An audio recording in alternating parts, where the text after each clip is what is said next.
Langsung saja kita mulai. Energi baru terbarukan atau EBT merupakan energi yang dihasilkan dari sumber energi terbarukan seperti panas bumi, aliran sungai atau terjunan air, sinar matahari, angin, hujan, dan energi laut, serta bioenergi.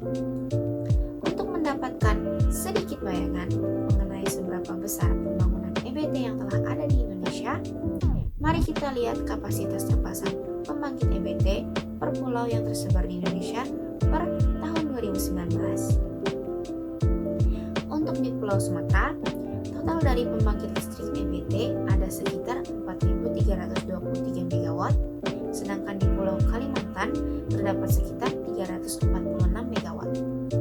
Untuk di Pulau Sulawesi, totalnya ada sekitar 1.251 MW kapasitas terpasang pembangkit EBT. Sedangkan di Maluku baru terdapat total 53 MW. Jawa, Bali, dan Nusra memiliki total kapasitas terpasang pembangkit EBT yang cukup besar, yaitu sekitar 4.325 MW.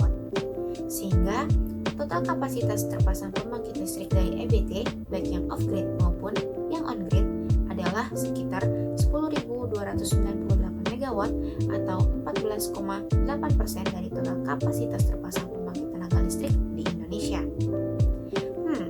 10,3 GW jika kita bandingkan dengan total potensi EBT yang Indonesia miliki, yaitu sebesar 420 GW, maka dapat dikatakan bahwa pemanfaatan EBT di Indonesia pada saat ini masih minim. Kira-kira mengapa demikian ya? Apa sebenarnya yang menjadi penghambat dan tantangan pembangunan EBT di Indonesia? Nah, kawan-kawan, ternyata pemanfaatan EBT di Indonesia itu tidaklah mudah, meskipun potensi EBT yang kita miliki cukup besar. Berdasarkan informasi yang beredar, terdapat sejumlah isu yang perlu mendapat perhatian dan menjadi pertimbangan pada saat menyusun kebijakan dalam rangka mempercepat pemanfaatan EBT di Indonesia. Di antaranya yaitu, pertama, harganya yang masih mahal. Jika dibandingkan listrik yang bersumber dari pembangkit energi fosil dengan listrik yang bersumber dari pembangkit EBT, harga listrik yang bersumber dari pembangkit EBT masih relatif lebih mahal. Yang kedua, market yang belum terbentuk. Karena pembangkit listrik EBT masih cenderung baru di Indonesia dan perkembangannya yang cukup lamban, maka pasar EBT di Indonesia masih belum terbentuk dengan baik, sehingga belum banyak pemain-pemain di sektor EBT di Indonesia. Salah satu kegiatan yang dapat membentuk market EBT di Indonesia adalah dengan mengembangkan industri teknologi EBT di Indonesia. Kalau Indonesia sudah bisa memproduksi sendiri teknologi dan komponen yang diperlukan dalam pembangkitan EBT, maka dipastikan pembangunan EBT tidak lagi mahal seperti sekarang dan juga EBT dapat dibangun secara luas. Yang ketiga, bank-bank lokal yang belum memahami benar bisnis EBT, sehingga mereka cenderung menilai bahwa proyek energi terbarukan berisiko tinggi.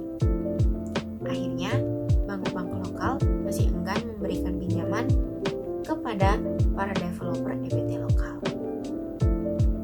Dengan adanya sosialisasi mengenai bisnis EBT kepada bank-bank lokal, diharapkan dapat meningkatkan kepercayaan mereka terhadap bisnis di sektor EBT di Indonesia, sehingga dapat memperlancar proses peminjaman dana kepada developer lokal kita.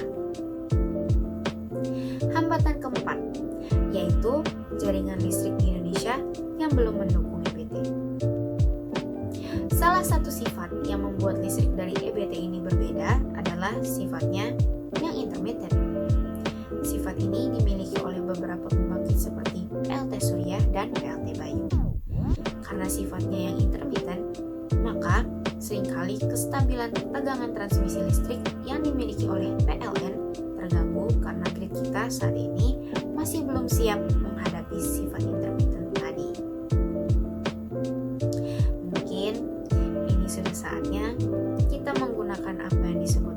smart grid agar sistem perlistrikan kita tidak terganggu dengan sifat intermittent tadi. Selain itu, yang tidak kalah penting juga yaitu pembangunan interkoneksi jaringan yang saling terhubung antar pulau di Indonesia, sehingga supply, demand, and management di Indonesia dapat berjalan dengan baik dan juga meningkatkan kestabilan jaringan listriknya. Nah, bagaimana pendapat kawan-kawan? Mengenai potensi pembangunan EBT di Indonesia. Kawan-kawan dapat menulisnya di kolom komentar di bawah ini. Terima kasih karena telah meluangkan waktu kawan-kawan untuk mampir ke video saya. Semoga video ini dapat memberikan informasi dan ilmu yang baru dan bermanfaat bagi kawan-kawan. Saya pamit undur diri. Stay safe and healthy. Bye-bye.